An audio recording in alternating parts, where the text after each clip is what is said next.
Ashamaa akkam ooltan daawwattoota keenya BBC Afaan Oromoo irraa xiinxala ispoortii qabannee dhiyaanneerra. Guyyaa har'aa jechuunis guyyaa Jimaataa ramaddiin Chaampiyoons Liigii keessumaa kan mo'anii darbuu ifateera. Eenyu waliin ramadame? Eenyummoo carraa mo'uu qaba? Akkasumas wantoota dhimma kanarratti odeeffamaa jiran isin biraan geenya. Na bira kan jiru immoo Galaana Balaayi. Egaa morkii Chaampiyoons Liigii Awurooppaa mo'anii darbuu gareeleen 16 walitti dhufan eenyuun mo'ee darbuudhaaf deema isa jedhu ifa godhee jira. Ramaddii kanaan gareeleen 3 garee amma dura tapha ramaddii irratti walitti dhufan wajjin ramadamanii jiru. Har'a deebiin. Eenyu fa'aa wajjin ramadame isa jedhu gabaabsinee ilaallee achi immoo yaada ramaddii kanarratti kennaman tokko ilaalla. Bareeda. Achumaan immoo gara dhumaarratti tilmaama morkii Pirimeer Liigii Ingiliz torbee 28ffaa sin kaasna jechuudha. Egaa ramaddii kanaan shaampiyoonaan bara darbee PSG'n Chelsea wajjiniin walitti dhufee jira. Ramaddiin kun irra deebii tapha xumuraa waancaa kilaboota addunyaati jettee fudhachuu dandeessa. Chelsea fi PSG'n ji'oota dura xumura waancaa kilaboota addunyaa irratti walitti dhufanii Chelsea'n haalan eegamneen PSG 3-0 injifatee ture.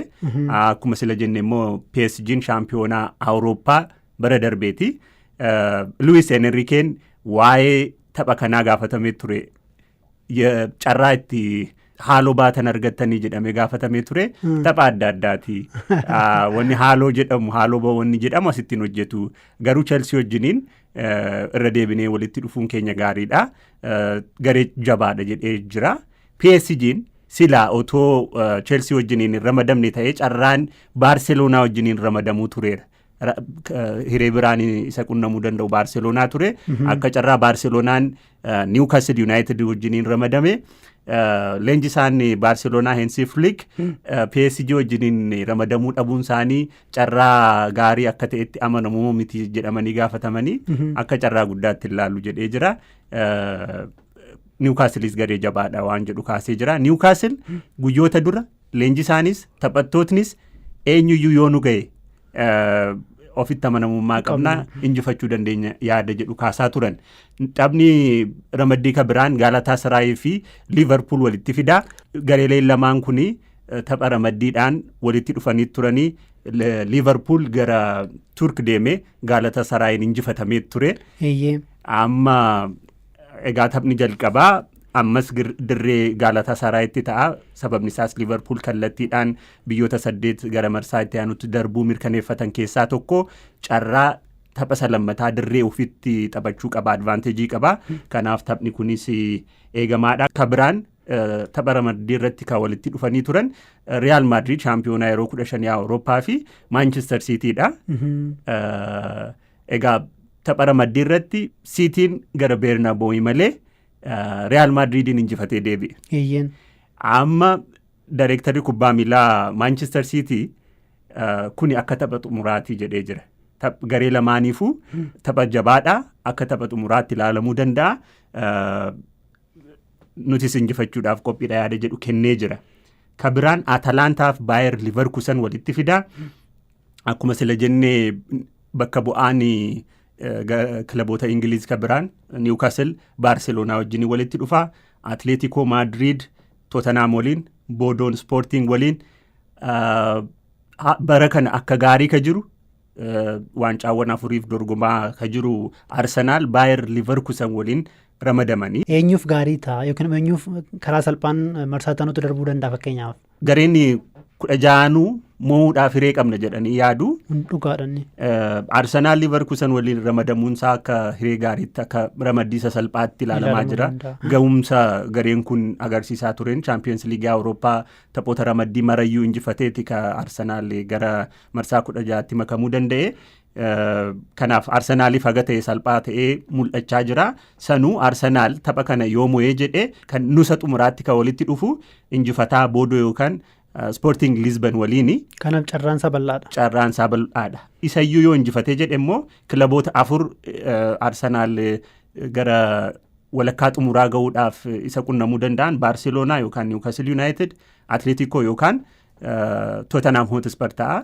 Kanaaf xiinxalli ammammaatti jiru Arsenaal hiree bal'aa gara xumuraa yookaan walakkaa xumuraa ga'uu qaba kan jedhudha. Real Madrid garuu rakkoo keessa waan bu'ee fakkaata deebi'ee. Real Madrid akkuma quba qabnu kallattiidhaan darbuu hin dandeenye gara marsaa itti aanutti kilaboota 8 kallattiidhaan darban keessaan turre. Kanaaf tapha dabalataa 2 taphachuudhaaf dirqamee jira. Kuni taphattoota irratti dhiibbaa qaba. Akka carraa ta'ee kilaba kallattiidhaan darbuu isa dhorke Benfica wajjiniin morkate. Muddama jabaatu ture marsaa 3 walitti dhufan keessatti. Garuu akkuma beeknu shaampiyoonaa Awurooppaadhaa xiinsammuun garee Real Madrid morkii Champions League Awurooppaa irratti guddaadha. Muuxannoo yeroo dheeraas qabaa. Shaampiyonaadhaan kan itti isa gituun jiru. Salphaan ta'u Manchester Cityf. Meesuma irratti Galaanaa eenyutu shaampiyoonaa ta'uuf carraa guddaa qaba kilaboota kana keessaa? Egaa Opta Super Computer tilmaama gareelee shaampiyoonaa Awurooppaa ta'uu danda'u jedhee kaa'ee jira. Duraanis Arsenaal taphuma ramaddiin irraa jalqabee Arsenaaltu tilmaama isa jalqabaa argatee ture. Ammas ramaddiin erga bahee booddee tilmaamni jalqabaa akka kenname Arsenaalii fi Arsenaal shaampiyoonaa ta'uudhaaf hiree 27.4 argatee jira. Sadarkaa lammataatti Baayer Miiniktu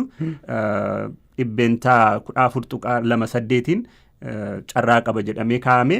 Sadaffaa irratti Liverpool 12.8 achi arfaffaa irratti immoo Manchester City 10.7 shaampiyoonaa ta'uu danda'u tilmaama jedhu argataniiru jechaadha. Kanaafuu kilaboota 4 carraa qabu jedhaman keessa 2 Ingiliiz jechuudha.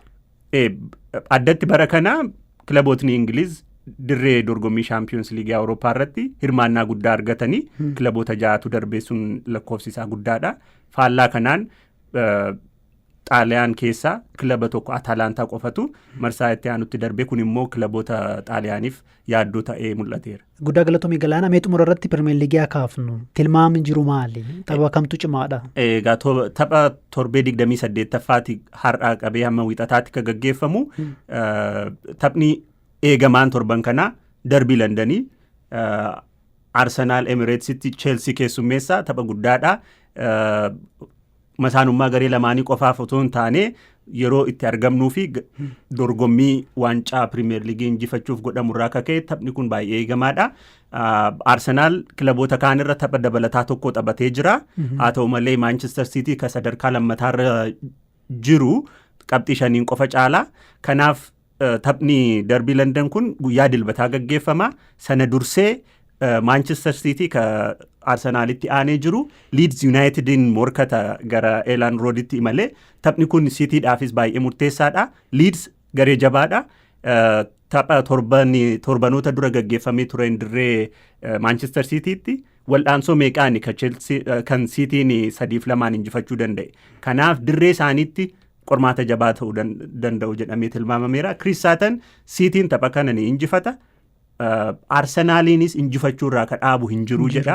Kanaaf irra deddeebi'ee akkas jechaa jira Chris Sutton. Chris Sutton kan inni irra deddeebi'ee hin jenne Manchester United ture. Tilmaamni Manchester Unitediif kennu gaariin turre. Manchester Unitedis dilbata taphanii qabanii Crystal Palace waliin. Amma Chris Sutton Manchester United inuma injifata jedhee tilmaamee jira. Arsenaal Chelseadhaan ni injifata. Cityin Leeds ni injifata jedhee tilmaameera. Guddaa galatoomii Galaanaa. Hayyee ulfaadha. Mee daawwattoonni keenya isinis immoo eenyu yookiin immoo kilabni isin deeggartan immoo jettanii yaaddu jalatti nu barreessaa.